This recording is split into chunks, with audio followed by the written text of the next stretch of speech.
9h22 sur TV Finance. L'heure de retrouver Christophe Grosset. Bonjour Christophe. Bonjour. Bonjour, je rappelle que vous êtes responsable des produits de bourse chez Unicredit. Alors ce matin, quels produits vous allez nous conseiller ? En fait, on reste dans une dynamique relativement active sur le marché des produits de bourse. D'ailleurs, aujourd'hui, nous allons diffuser dans l'après-midi les chiffres de l'année 2017. Donc vraiment des statistiques toutes fraîches qui nous sont arrivées hier soir et donc on va tout de suite mettre à disposition sur le site. À remarquer que depuis le début de l'année, l'activité est véritablement soutenue puisque 267 millions d'euros ont déjà été échangés, donc on peut estimer, même on peut être quasiment convaincu, que la clôture du mois dépassera les 300 millions, donc ce qui est au-dessus de 9 mois sur 12 par rapport à 2017. Donc une activité dynamique. Les investisseurs en produits de bourse ont d'une part, je dirais, saisi le moment de hausse qui a accompagné les premières séances de 2018 et si on pouvait s'attendre à ce qu'il y ait peut-être une phase de repli, donc tout au moins de moindre activité dans les séances à suivre, on est en fait soutenu par plusieurs valeurs sur lesquelles il y a eu une certaine actualité. Donc Carrefour naturellement s'est bien présenté, Airbus également a fait partie des volumes les plus intéressants.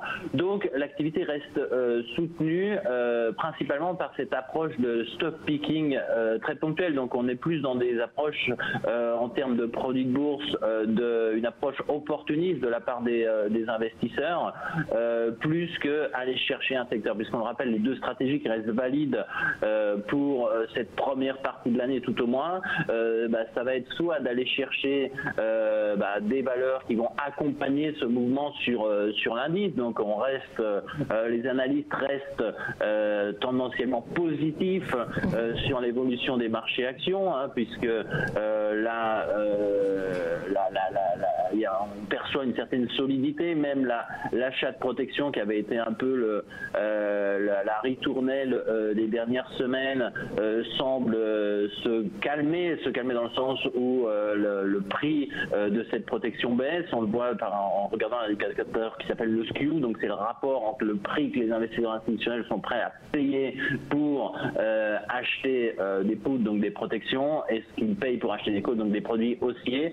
Généralement les puts sont plus chers du fait que effectivement c'est une protection, et puis dans le cas des calls c'est vrai que c'est limité mais on peut pas monter jusqu'au ciel, donc les puts sont plus chers, et là se rapportant à se rééquilibrer, ce qui signifie qu'effectivement le prix qu'on est prêt à payer pour une protection baisse, ce qui est un nouvel élément qui va confirmer la confiance des investisseurs dans les marchés. Autre élément qu'on peut noter, c'est cette situation de volatilité qui reste telle qu'elle est. Donc petit bilan, selon la situation, les conditions de croissance que nous connaissons aujourd'hui dans la zone euro, si on se replace, si on va regarder un peu ce qui s'est passé dans le passé, on devrait, donc sur des situations où la croissance était, disons, similaire à celle qu'on peut connaître aujourd'hui, on devrait avoir un niveau de volatilité de 20 points. Là, on est 6 à 7 points en dessous. Donc, un nouvel indicateur de confiance. Donc, les investisseurs peuvent aller chercher effectivement des valeurs qui vont accompagner l'indice. Donc, dans le cas de notre indice français, on l'a dit, c'est les bancaires, mais surtout, ça peut être intéressant d'aller chercher peut-être un petit peu de stock picking. Donc, il y a eu des annonces. Carrefour, on l'a dit, ça a représenté une belle partie des volumes, principalement d'ailleurs avec des produits qui bénéficient de variations de la volatilité, donc avec des varants. On a vu les investisseurs pas avoir de forte conviction là-dessus. On n'a pas eu un ratio call-put qui s'est complètement déséquilibré. Donc le rapport entre estimation haussière ou baissière que peuvent avoir les investisseurs. Donc on est resté sur des choses qui sont relativement traditionnelles. Dans la partie plus négociation, trading, donc court terme, là par contre on voit des investisseurs qui suivent l'indice, donc ils l'accompagnent. Donc le CAC reste l'indice le principal. À noter noter, ça c'est une tendance qui se confirme depuis quelques semaines, le DAX est vraiment devenu, même si c'était le sous-jacent, on va dire non strictement francophone, enfin toujours strictement français dans la liste des sous-jacents, le DAX est effectivement dans les valeurs qui ont le plus traité, puisque ça représente maintenant à peu près 10% des volumes, ce qui est énorme par rapport à ce qu'on était habitué à voir. C'était quel genre de valeur d'habitude en fait sur le DAX quand vous dites que c'est énorme par rapport aux valeurs qu'on avait l'habitude d'avoir? Généralement, le DAX, ça représente entre 3 et 4% des échanges. Donc là, on est entre 7 et 10. Il y a un engouement, c'est clairement un engouement de court terme.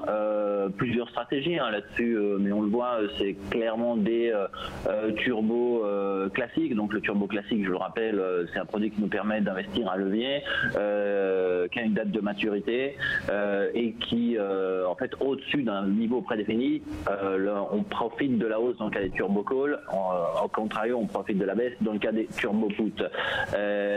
L'intéressant, c'est que c'est peut-être le produit, et ça on l'a répété plusieurs fois, une particularité de notre marché français, c'est le produit le plus économique lorsqu'on veut faire du trading, enfin de l'investissement à levier, donc optimiser son capital en France, puisqu'il n'y a pas de différence entre niveau de référence, donc le strike et la barrière.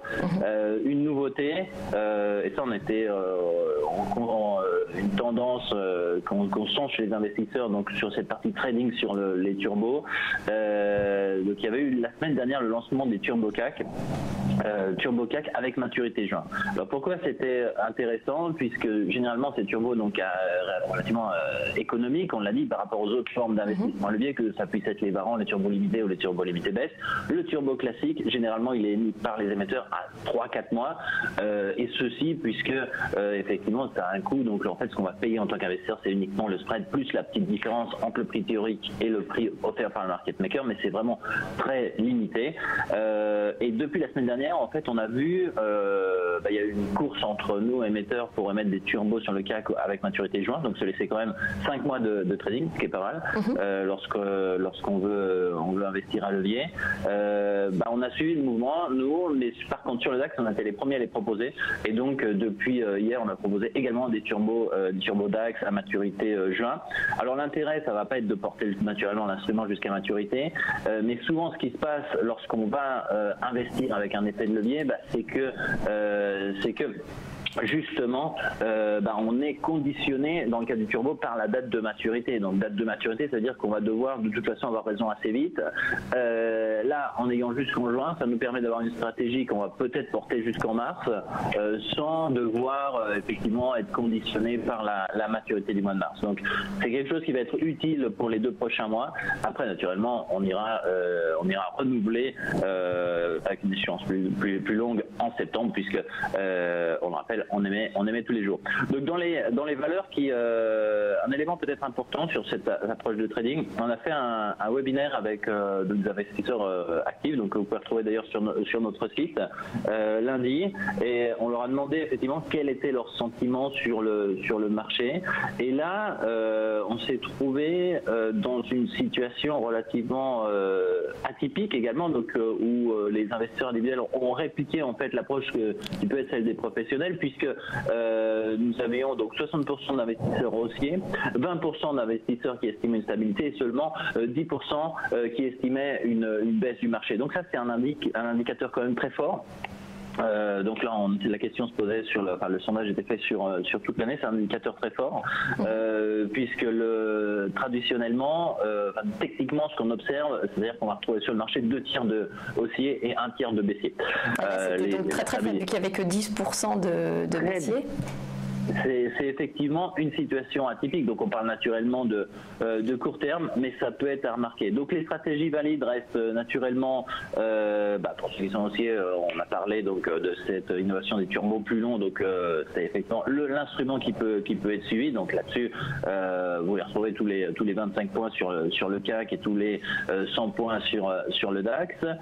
Pour la stabilité, on va continuer à en parler. C'est un peu notre ritournelle des dernières dernière rendez-vous sur TV Finance. Donc les stabilities, c'est produits qui sont remboursés à 10 € tant que l'indice de référence, donc le CAC ou le DAX. Depuis la semaine dernière, il y a également le DAX. On suit également le mouvement de l'intérêt des investisseurs. Reste entre deux bornes. Par exemple, sur le DAX, il y en a un qui est entre 13 000 et 15 000, maturité mars, et qui sera remboursé à 10 €. Il cotait avant l'ouverture ce matin légèrement sous les 9 €, donc ça peut être un scénario à aller chercher puisque on a des barrières qui sont encore relativement éloignées. On va suivre. Donc on a également analysé plusieurs valeurs dans ce webinaire qui peuvent être intéressantes. Donc Carrefour, je pense que le mouvement est de toute façon passé. Donc on a vu les investisseurs, on le voit pas forcément dans les volumes, mais les positions avaient quand même été accumulées au cours des 10 dernières séances, et ce qu'on a vu depuis le début de la semaine, c'est surtout un des investissements. Donc ceux qui ont raison à encaisser leurs bénéfices, ceux qui avaient tort les ont clôturés.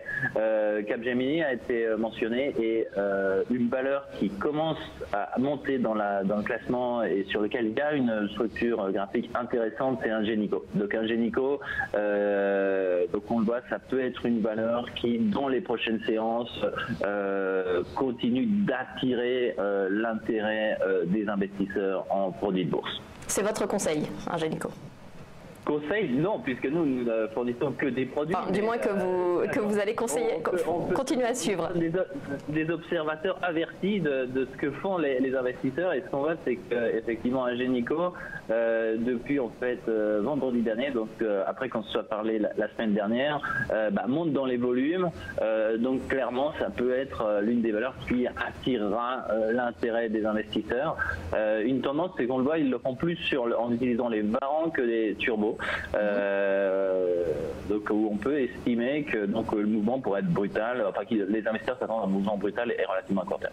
D'accord. Peut-être d'autres valeurs, d'autres secteurs. Je ne sais pas si par exemple Thales qui a annoncé une co-entreprise avec Vector, le spécialiste allemand. Est-ce que c'est des valeurs que vous allez suivre ou pas du tout? Vous allez plutôt rester sur du Carrefour, sur des valeurs un peu plus sûres ou...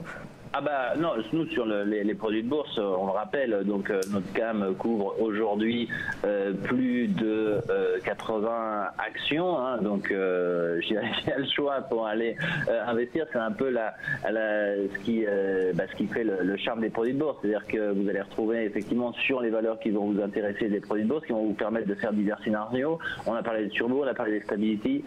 Pour le trading intraday, on va naturellement retrouver les certificats leverage short, donc qui multiplie par 5 la performance de l'action. Donc c'est des produits qui sont très intéressants en intraday, donc pendant une journée de trading, donc mais pas forcément sur le long terme.